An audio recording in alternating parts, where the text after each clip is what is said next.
Simula sa simple na pasuyak-suyak, napapapansin sa'yo.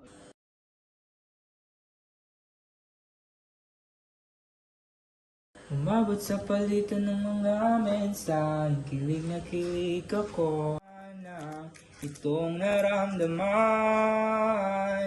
Sana naman ay mapagbigyan na at nang mapakinggan ang tibok ng puso kong sa'yo lang